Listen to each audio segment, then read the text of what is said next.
you know from last time perhaps, I teach social policy in the social work program, and the problem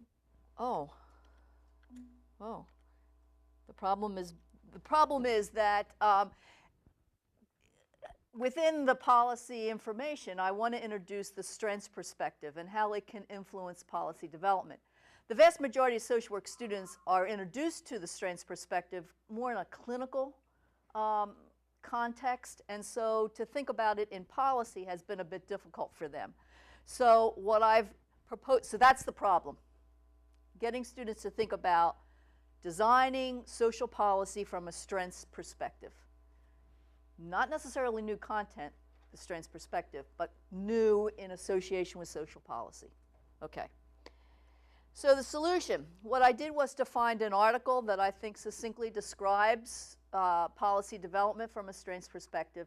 I plan to attach that for their reading, and then have a series of questions that they ask or they must respond to prior to the next session. So they'll be doing this hybrid at home. And I've provided you with the questions. What I'm trying to do is take a look at how the strength perspective differs from a problem-centered policy development process, compare the role of us as social workers from both the problem and then the strengths perspective, and then have them understand how clients are so essential to the strengths perspective. And I move along in terms of taking one example, the Americans with Disabilities Act, a particular piece of legislation, civil rights legislation, based on strengths, not necessarily problems-based, and then move them to how to impact policy. That's the solution. Asking them the questions, having them have the material at hand to address. I then have also attached a case study. So they first have content, they apply the content to questions, and then they apply it to a life situation. They have this case study prior to class.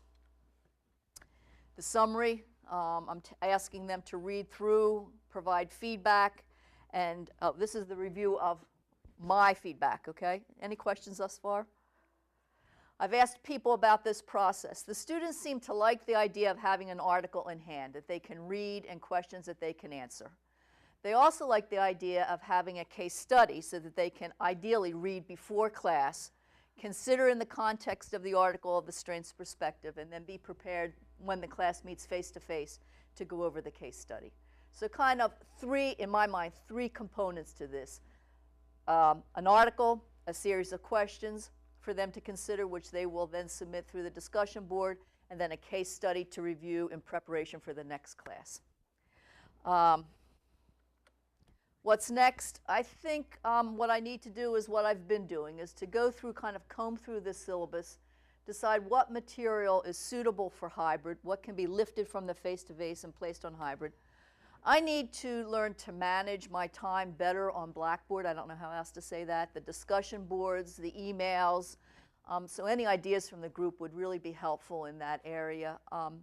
And then I think I also need to think about the assessment tools to somehow ensure that the students are spending the time that they need to be spending in both preparation, reading, and then preparation for the next class. So I could use some help in those two areas, 2 and 3 in particular.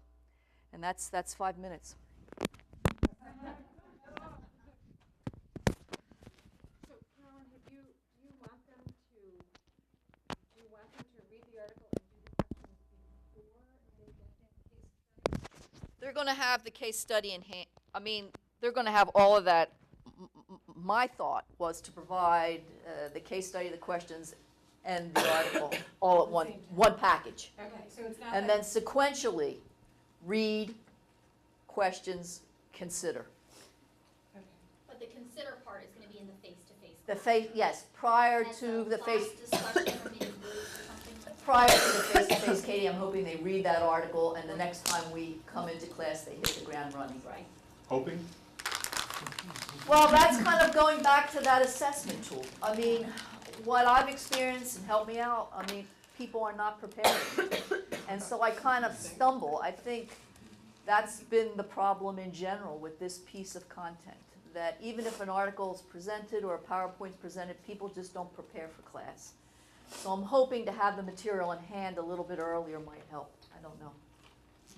I was wondering, I guess I asked the question I did because I thought that if that case study weren't absolutely essential to reading the article and then answering the questions, you could use something like adaptive release to hold Yeah. that case study hostage. That's it then. They know that they need to read it before they come to class, because you're gonna make them start, they're gonna hit the ground running, because you're gonna start saying, you know, Karen, what did you think about the case study with blah, blah, blah?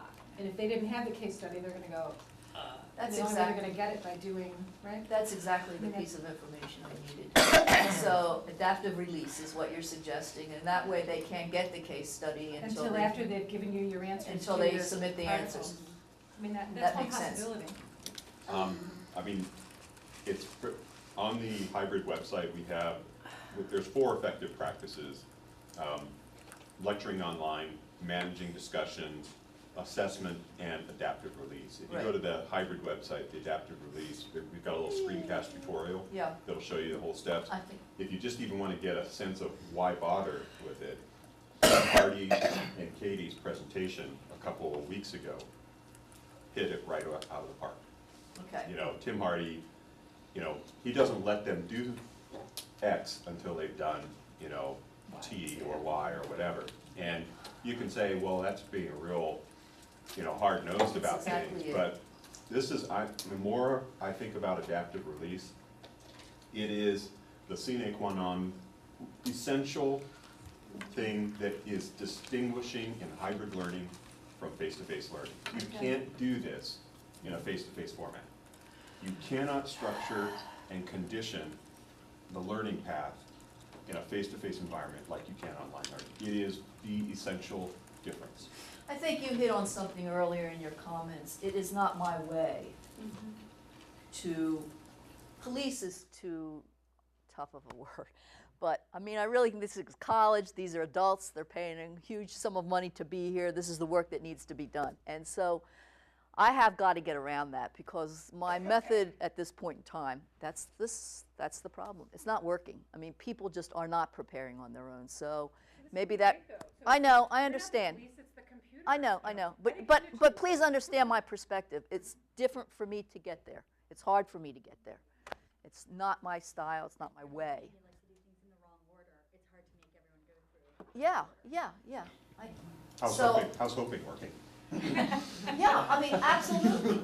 No, absolutely. It's You not know, I working. That's don't why mean- this is highlighted. It's I not don't- working. I don't mean to be flip about it, but No, you're not. No, the you're kind not. of student that you were may not be the kind of student that you're teaching. But if you come across them, they will be fine with this. I know. It's everybody else. No, John, I own it. Okay, This, all right. this is my problem, my issue, I own it. And I'm facing it here, so Okay. I've got to do something about it because, yeah, Good. I don't feel responsible in the classroom if the content's not delivered and it's not getting across. So that's simple at that. Yep. No, I own it. Yeah. Good. Well, great. Thank you. Thanks, Carolyn.